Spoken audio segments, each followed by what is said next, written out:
Good morning students. આપણે આપણું કાર્ય આગળ વધારીએ। લગભગ સ્વાધ્યાય 1.3 માં આપણે બે દાખલા કમ્પ્લીટ કર્યા હતા। ત્રીજો પહોંચ્યો છે કે p પૂર્ણાંક અને q શૂન્યેતર પૂર્ણાંક હોય તેવા p ના છેદમાં q સ્વરૂપમાં બધી સંખ્યાઓ દર્શાવો। તો પહેલું છે 0.612। ચાલો પહેલું સ્ટેપ x बराबर 0.666 समीकरण 1 केटला आंकड़ा ऊपर भाग छे 1 तो 10 थी गुणावाना 10x अहींया 10 थी गुणावे એટલે આ પોઈન્ટ અહીंया આવી જાય 6.6 बराबर છે। પછી 6 6 6 6 ચાલુ જોઈ 2 2 - 1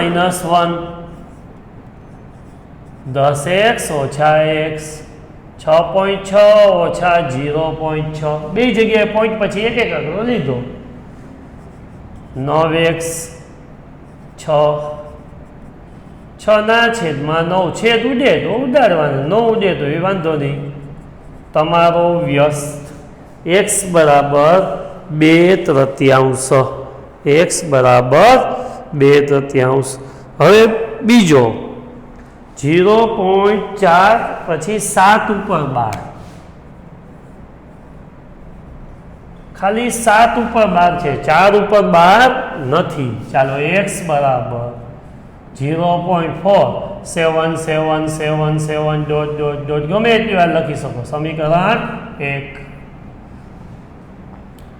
એક આંકડા ઉપર 12 છે। કેટલા આંકડા ઉપર છે 1 તો 10 થી ગુણવાના 10x आ पॉइंट खसीने अहीं आवी जाए 4.777 डॉट डॉट डॉट 2 - 1 10x ओछा x 4.77 ओछा 0.47 अहीं पॉइंट पछी बे आंकड़ा लीधा तो अहीं ऊपर पॉइंट पछी बे आंकड़ा लेवाना 10 मांथी 1 जाए तो 9x 7 में 7 जाए 0 7 में 4 जाए 3 पॉइंट अने बराबर है 4.30 9x बराबर 430 ना छेद में 100 पॉइंट दूर कर्या x बराबर 430 छेद में 9 गुणिया 100 मींडू मींडू गयु लियो x बराबर 43 ना छेद में 90 आ थयुं p ना छेद में q स्वरूप। तीजो छे हाँ सर छे 0.0012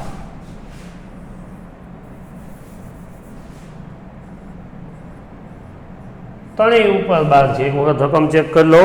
हाँ चलो x बराबर 0.001 पछी 001 डॉट डॉट डॉट समीकरण 1 केटला आंकड़ा पर भाग छे 3 तो 1000 थी गुणवाना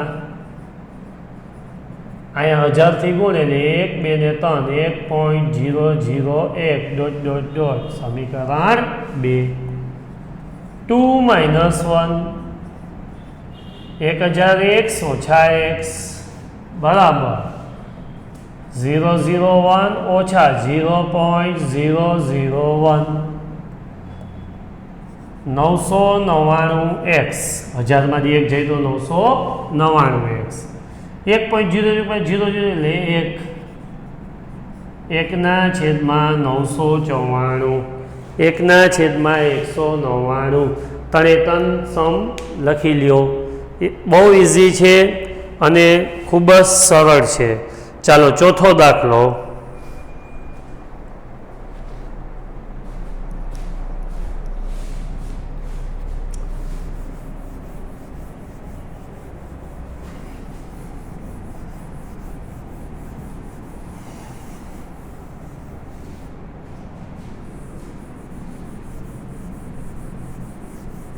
चौथा सम में जोईए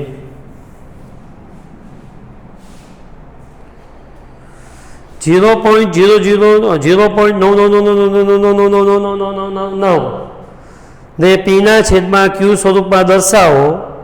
शू तमे तमारा जवाब थी आश्चर्य थाय छे? તમારા શિક્ષક અને વર્ગના સહ અધ્યાયીઓ સાથે તમારા જવાબની સત્યતા. ભાઈ લોકડાઉન છે, વિદ્યાર્થીઓને ભેગા થવાની મનાઈ છે, તો આપણે સહ અધ્યાર્થીઓને પૂછી શકીશું નહીં. ઓકે, કંઈ નથી. આપણે આને પીના છેદમાં ક્યુ સ્વરૂપમાં દર્શાવવાનું છે. ઇન શોર્ટ આટલા બધા ઢગલો એક દોડાવ્યા છે. ચાલો, પહેલું સ્ટેપ x બરાબર 0, આને આમ લખાય ને 0.912, x બરાબર 0.99 ... સમીકરણ 1. કેટલા આંકડા ઉપર ભાગ છે? 1, તો 10 થી ગુણવાના. આ પોઈન્ટ અહીં આવી જાય 9.99 ... સમીકરણ 2. 2 - 1 10x ઓછા x, 9.9 ઓછા 0.9 9, 9/9, x બરાબર 1. x બરાબર શું આવ્યું? તો કે 1. તો યાદ રાખો કે આપણને જે પીના છેદમાં ક્યુ સ્વરૂપમાં મળ્યો એનો જવાબ આશ્ચર્ય કેટલા માટે લાગે છે કે સાહેબ છેદમાં તો કાંઈ ન મળ્યું, પણ હંમેશા છેદમાં કાંઈ ન હોય તો શું હોય? એક તો હોય ને હોય જ. Is that clear? તો હવે એના પછીનો સમ, ઓ બાપ રે, ભયંકર અઘરો છે. બોર્ડમાં સમાસે પણ નહીં, અઘરો નથી પણ લેન્ધી છે. 1/17 દશાંશ અભિવ્યક્તિમાં પુનરાવર્તિત અંકોની સંખ્યા વધુમાં વધુ કેટલી હશે? અને તમે એ જવાબ ભાગાકાર કરીને ચકાસો. બરાબર છે? તો આમાં વધુમાં વધુ કેટલી હશે? તો કે 16 હશે. એક બાદ કરવી પડે. 1/17, તો 17માંથી એક બાદ કરો એટલે 16. વધુમાં વધુ 16 હશે. હવે આપણે જોઈએ કેવી રીતે.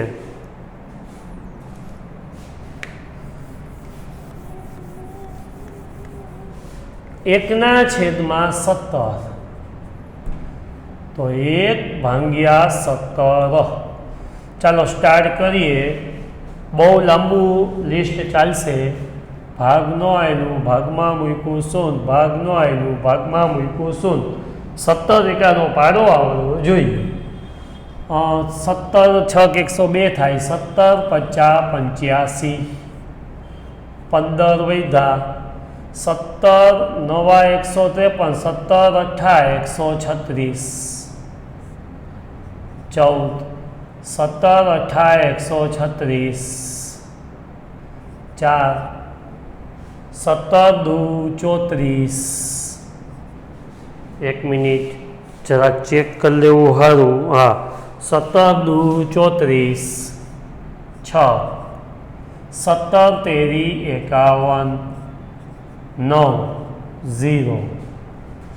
17 × 5 = 85. 5, 0. 17 × 5 = 50, 17 × 2 = 34. 6, 0. 17 × 3 = 51. 9, 0. 17 × 5 = 85. 5, 17 × 2 = 34.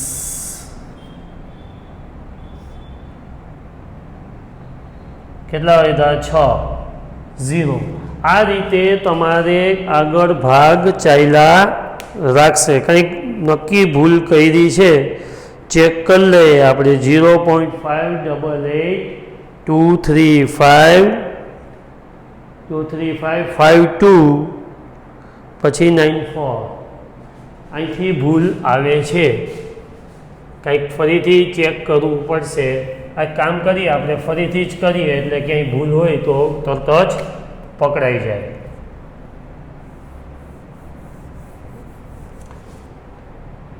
એક ભાગ્યા 17, ભાગ નો આવેલો, ભાગમાં મૂક્યું 0, ભાગમાં મૂક્યું 0. 17 × 5 = 85. 15 વધ્યા ઉપરથી ઉતાર્યો 0 17 18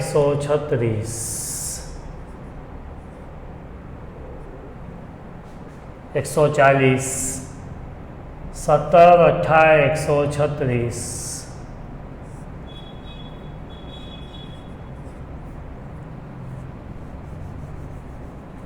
4 વધ્યા મીંડું 17 દુ 34 6 વધ્યા મીંડું 17 તેરી 51 9 વધ્યા મીંડું 17 પંચા 85 5 વધ્યા મીંડું 17 દુ 34 16 વધ્યા મીંડું અહીંયા ભૂલ થઈ ગઈ હતી 16 9 153 આ 17 9 153 એટલે 7 મીંડું 17 ચોકું 68 2 મીંડું 17 એકું 17 3 0 17 એકું 17 અહીંયાથી લખું છું 17 એકું 17 10 માં 7 જાય તો 3 1 13 17 18 136 17 17 119 10 માં 9 જાય તો 1 2 માંથી 1 જાય તો 1 11 17 6 102 8 17 ચોકું 68 12 17 6 102 10 માં 2 જાય તો 8 180 આવ્યા નથી હજી ક્યાંય 17 9 117 દાણ 180 નો હાલે 10 માં 2 જાય તો 8 હજી હાલે છે ભાઈ 17 17 119 10 માંથી 9 જાય તો 1 ભાગ નો આવેલું ભાગમાં મૂક્યું 0 પાછી આ રિપીટ થશે આખી તો આનો જવાબ આવ્યો 0.0588 23529411 76470 1 2 3 4 5 6 7 8 9 10 11 12 13 14 15 16 જો જોઈ આ 0 ન લખો એટલે ચાલે 16 આંકડા થયા આ ગણી ગયું બરાબર છે લાંબો લાંબો છે અહીંથી અહીંયા રિપીટ કર્યું છે ઇઝ ધેટ ક્લિયર તો આ તમારું શાંત ઓલા શું કહેવાય દશાંશ સ્વરૂપમાં તમે દર્શાવ્યું કહેવાય સારું આગળ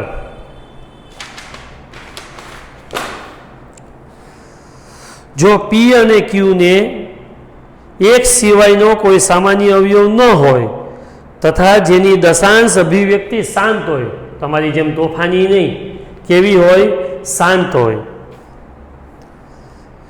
તેવા પીના છેદમાં ક્યુ સ્વરૂપના સમય સંખ્યાના કેટલાક ઉદાહરણ લો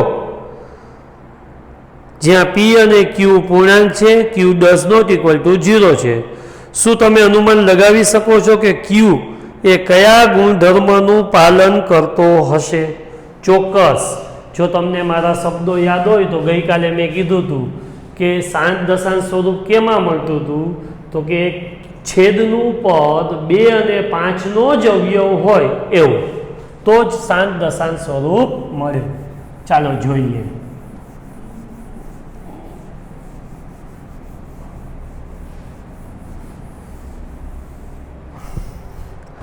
દાખલા તરીકે 3/2 જો છેદમાં 2 અને 5 ના જ અવયવ હોય કાં 2 ના હોય કાં 5 ના હોય કાં 2 ના હોય એના સિવાય કે અવયવ આવવો જોઈએ નહીં તો 3/2 કરો તો શું થાય 3/2 કરો 2 એકુ 2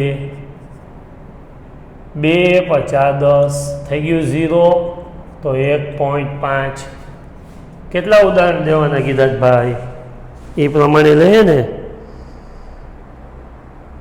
કેટલાક ઉદાહરણ લે તો મન પડે એવા લેવાય હવે લઈએ બીજું 9/8 9 ભાગ્યા 8, 8 એકુ 8.0, 8 એકુ 8, 2, 8 દુ 16, 4, 8 50 40. તો કેટલા આવ્યા? 1.125. તો આ સાન દશાંશ સ્વરૂપ થયું. હવે એક મીંડાવાળું લઈને 7/40, 7/40. ચાલો 7 ભાગ્યા 40, ભાગનો એલો ભાગમાં મૂક્યું 0, 40 એકુ 40, 30, 4 સત્તા 28, 40 50 200. તો 0.175. તો આનો મતલબ શું થયો? છેદમાં 2 અને 5ના જ અવયવ હોય. જો 40 છે તો એમાં 2 અને 5ના જ અવયવ આવે, બરાબર છે? તો છેદમાં 2 અને 5ના જ અવયવ હોય તો સાન દશાંશ સ્વરૂપ થાય. તો આમાં લખવાનું Q બિલોંગ્સ ટુ એટલે ની અંદર સમાયેલું 2m 5n. 2 અને 5ની જ કોઈ ઘાતાંકો હોય તો અને તો જ આ સાન દશાંશ સ્વરૂપ થાય. તો આ તમારે લખી લેવાનું. નેક્સ્ટ, જેની દશાંશ અભિવ્યક્તિ અનંત આવૃત હોય, જેની દશાંશ અભિવ્યક્તિ અનંત અનાવૃત હોય તેવી 3 સંખ્યા લખો. હાલો, અનંત અનાવૃત આપણે કેટલામો સમ પહોંચ્યા છીએ? 7મો. અનંત અનાવૃત એટલે શું? તો કે મન પડી 0.001 0 2 3 4 6 0 0 2 આ અનંત અનાવૃત કહેવાય. કારણ કે કોઈ ... અથવા વર્ગમૂળમાં 3, ઘનમૂળમાં 9, વર્ગમૂળમાં 2 આ બધી કેવી કહેવાય? અનંત અનાવૃત કહેવાય. આ બધું કેવું કહેવાય? અનંત અનાવૃત કહેવાય. Is that clear? પછી આપણે લગભગ 6થો પતી ગયો, 7મો થઈ ગયો, 8મો. સમય સંખ્યાઓ 5/7 અને 9/11 વચ્ચે આવેલી 3 ભિન્ન અસમય સંખ્યા લખો. 5/7 અને 9/11. જો બે રીતે થાય.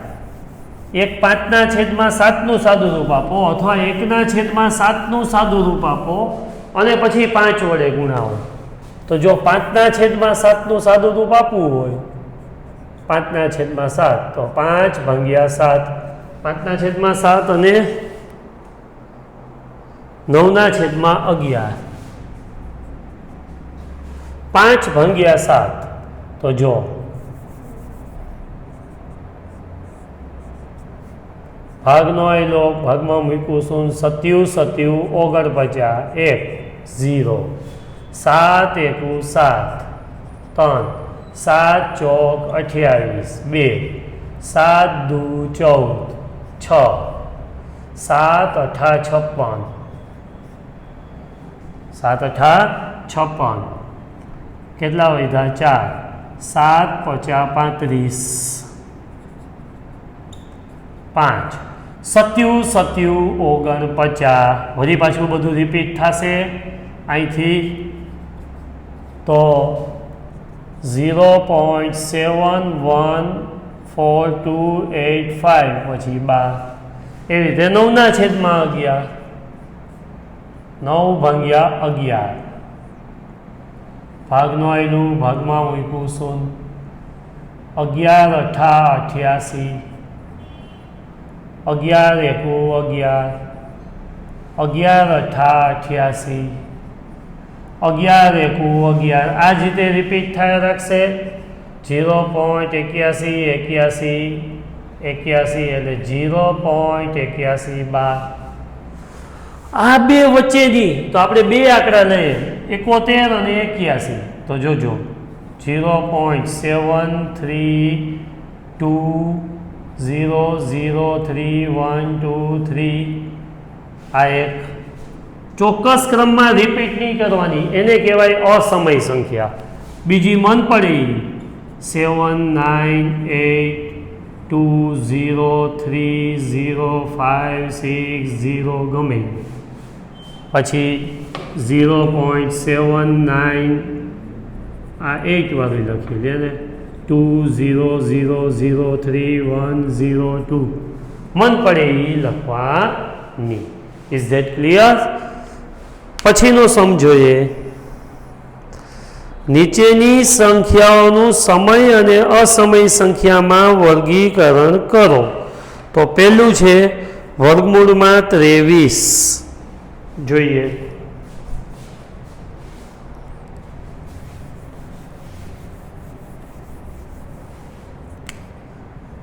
વર્ગમૂળમાં 23, તો આ કેવી થશે? અસમય, કારણ કે 23નું વર્ગમૂળ નીકળી શકતું નથી,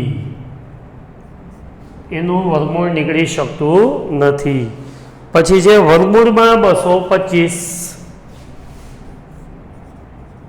તો આનું વર્ગમૂળ નીકળે. 225નું વર્ગમૂળ શું થાય? 15. 225નું વર્ગમૂળ શું થાય? 15. 15નો વર્ગ 225. તો આ 15 કેવી છે? તો કે સમય. પછી 0.3796, 0.3796.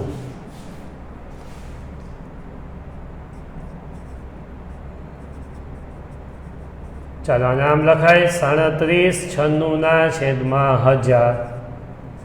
3796નું વર્ગમૂળ નીકળી શકે છે. વર્ગમૂળમાં છે ને ભાઈ, એક મિનિટ,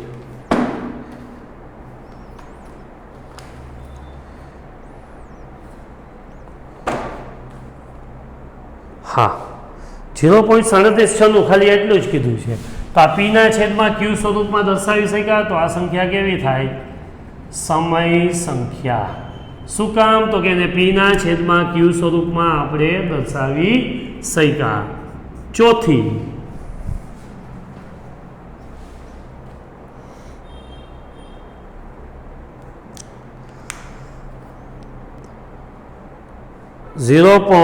એક સેકન્ડ, આંકડા બહુ જુદા છે.